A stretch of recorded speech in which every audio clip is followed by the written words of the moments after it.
Ito na yung tawag dito, yung horror road, creepy road. Ngayon, medyo safe pa kasi maraming kasabay na tricycle, tsaka Kita yung mga puno to, guys. Yan.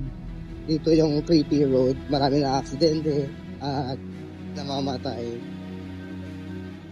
Pero, ngayon it's safe because maraming kasabay na motor tsaka tricycle. Pero minsan, pag mga 10 PM na pala, ikaw na lang mag-isa. Oh my gosh, so creepy. Hanggang dulo to, guys. Yan, hanggang dito yan. Pag dito na, medyo safe ka na kasi ito yung yung bahay ng mga priests.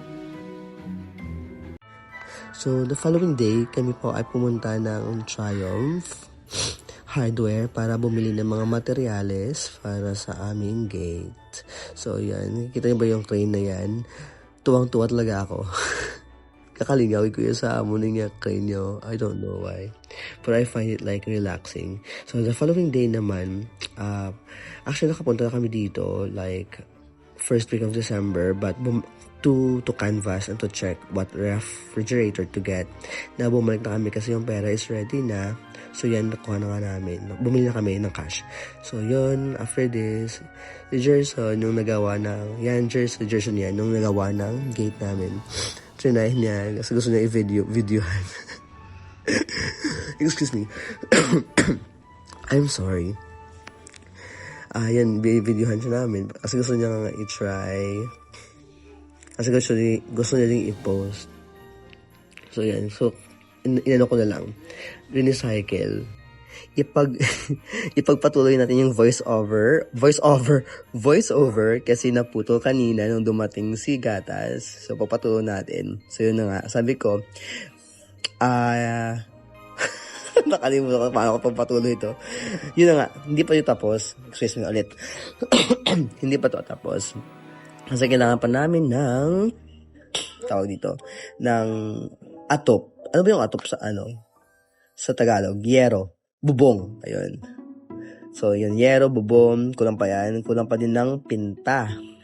So, if you see it very, very bare pa. But, ako na-appreciate ko talaga. Sobrang ganda. Kasi, and isa pa, what I like about Gerson. And by the way, Gerson is my relative. Sa side ng mama ko. So, yun.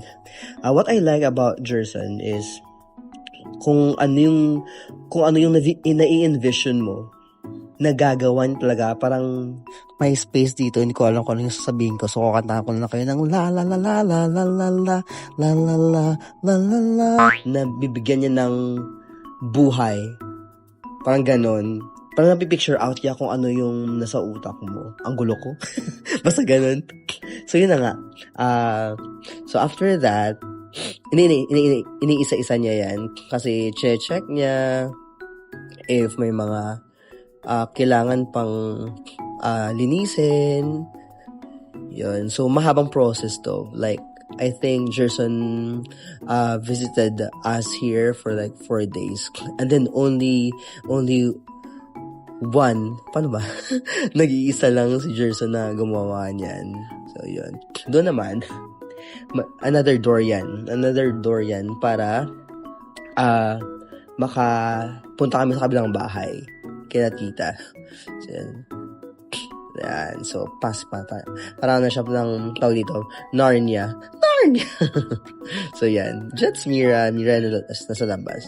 Ayoko kasi si Mira nasa labas kasi it's our baby, and as I told you, Mira stands for miracle. So it never went into my head that I will have Mira. So yan na, dumating na nga yung ref namin.